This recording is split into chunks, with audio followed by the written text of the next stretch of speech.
San Sebastian at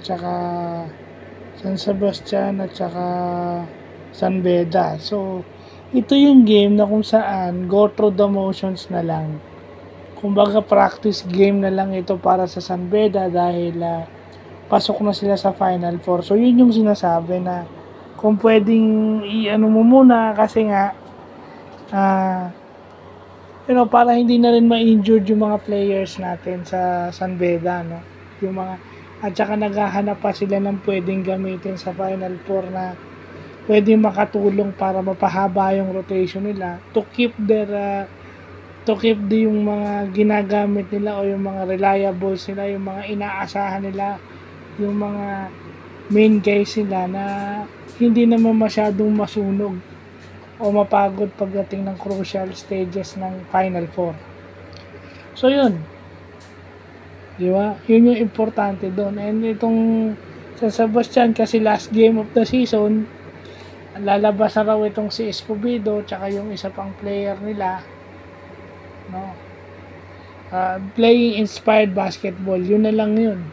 Inspirado lang sila at gusto nilang manalo para man lang ending their season in a winning note. Parang ganun yung lumalabas sa baste. Well, ganun talaga. Expected mo na yung mga ganung laban kasi nga you're looking at the bigger stages. Kasi merong iba na parang no bearing naman yung game, minsan sinasagad pa yung player. Sobra naman ata yung pagkuha ng rhythm ng player na yun to think na mai-injured yung player doing so. Kasi the more na nagtatagal yung player sa game, parang mai-injured pa, di ba? So, dapat tignan din yung possibility of injuries and fatigue pagdating sa ganyan. So, yun na yung ginawa ng San Beda. Actually, San Beda is focused on the Final Four. Hindi natin, sila ata yung may twice to beat, no? Sila ata yung twice to beat.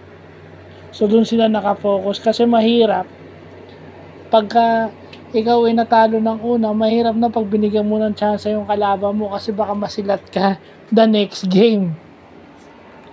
O baka mahirap magbigay ng kumpiyansa sa twice to win disadvantage.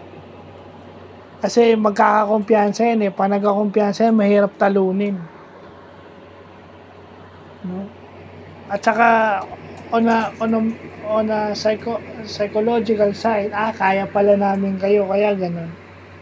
So, you must focus on other games ahead.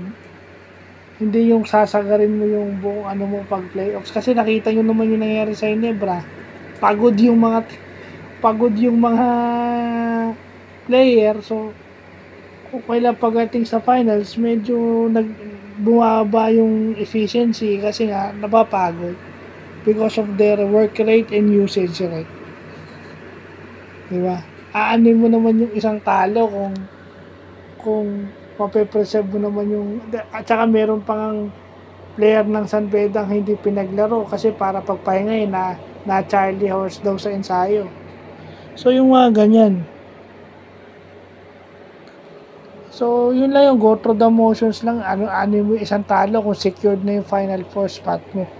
Yun na objective ng karamihan. So yun lang pa.